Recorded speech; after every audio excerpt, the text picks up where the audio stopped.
Hello again, everyone. I'm back again, and I want to just talk about the negotiations with this stimulus package 2. Woo! Between the Democrats and the Republicans. Now, I know we've been hearing this, and we're tired of hearing all this, and we just wonder where's the money at. But anyway, I just want to talk. I just want to talk about a little bit about this. The Republicans are enjoying just pointing the fingers at Democrats. They're holding up the money. They're holding up this. They're doing this. The Republicans are being unreasonable. Republicans this. We trying to give money to Republicans. Republicans claiming that they're trying to give money to the American people, but the Democrats are holding it up. Now, let's look at this a little closer here. The Democrats release or proposed their HEROES Act bill in May of 2020 with a total price tag of $3.4 trillion. Okay? Which was approved by the House, but it was denied by the Senate. Okay, so we go back and get the Republicans' proposal, which was the HEROES Act. And after much battling between the Republicans, they was battling within themselves for a good while there. They came up and they proposed the HEROES Act bill in July of 2020 with a total price tag of $1 trillion. Okay. HEROES Act for the Republicans, total price tag $1 trillion. HEROES Act from the Democrats, total price tag $3.4 trillion. Okay, so there's already a discrepancy there. So they decide to negotiate because, the HEROES Act didn't even pass the House. When it hit the House, it was dead on arrival. So they decided to negotiate after that, supposedly to get this money to the American people.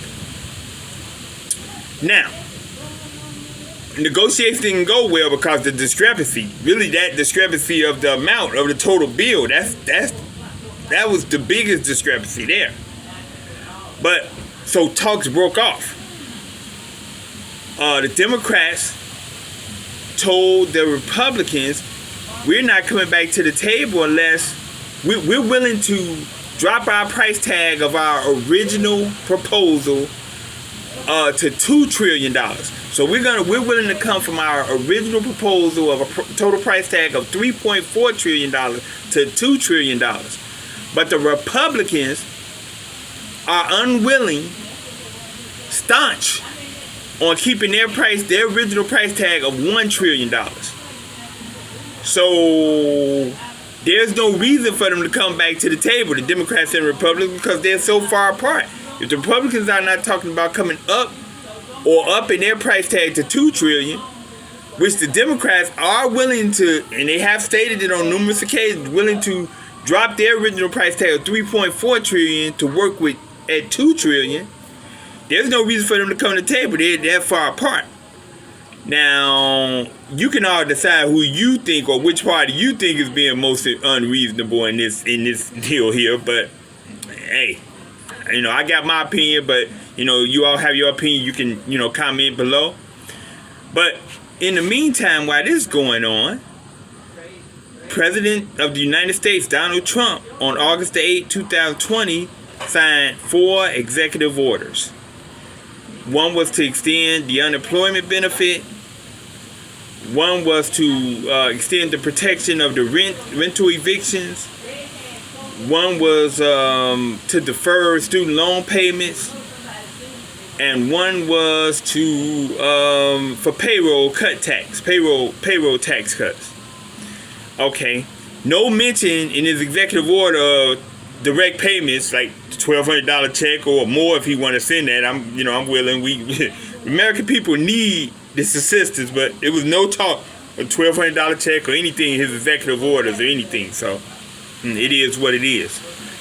But I just want to go back to this unemployment extra benefit that he supposedly extended. Okay. First of all, his executive order proposes to extend the federal benefit to for $400. That's what he stated when he signed it, meaning $300 will come from the federal government with the expectance of the state on which you have filed unemployment to pay 25%, which would amass to $100.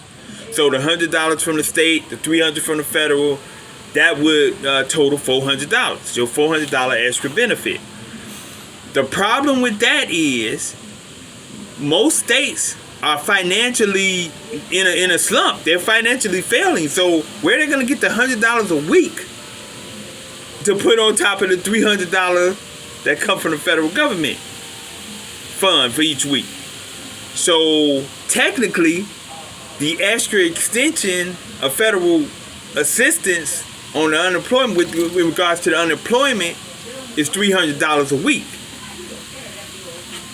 So we're at $300 a week for the extra federal support for the unemployment. That's down from $600 a week from the CARES Act, the first stimulus package. So, okay, $300 a week.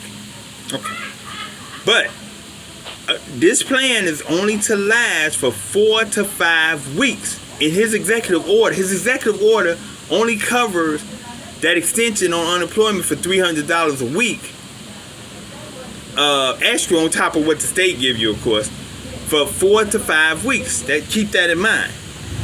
And also, his executive order does not cover people if the state deemed you only worthy. Your state, when you file unemployment, the state deems you unemployment. Like, they deem you amount or wage amount that you are due for each week. If your state deemed that your wage amount for each week is $99 or less, you do not qualify for the federal assistance, meaning $300 a week. So if your state said your weekly wage is $99 or less, you just get that amount each week. So if the state deemed you only $99 a weekly wage for both weeks, the check you would get for your unemployment would be like $198, because you don't qualify for the extra $300 a week that Trump proposed in his executive orders. So the brokest of us that's on unemployment is not being taken care of. The ones most in need are being left out of the fold. That right there is a major flaw in itself. So that's a major flaw in itself. So it's crazy. But that's crazy. That goes with that. And then another thing, we don't even know when these executive orders are going to take effect. There's no time frame for when these executive orders are going to take effect. So we're sitting in limbo wondering when these executive orders may even take effect. We don't even know if they'll take effect, if or when they will even take effect. So we're just sitting here. We don't know nothing. But I know one thing. In his executive orders, there was no mention of direct payments to Americans. So in the meantime, we sit up here in financial limbo looking for assistance for our government that doesn't seem to be coming no time soon. So I'm just laying out facts that I've read them and know them to be.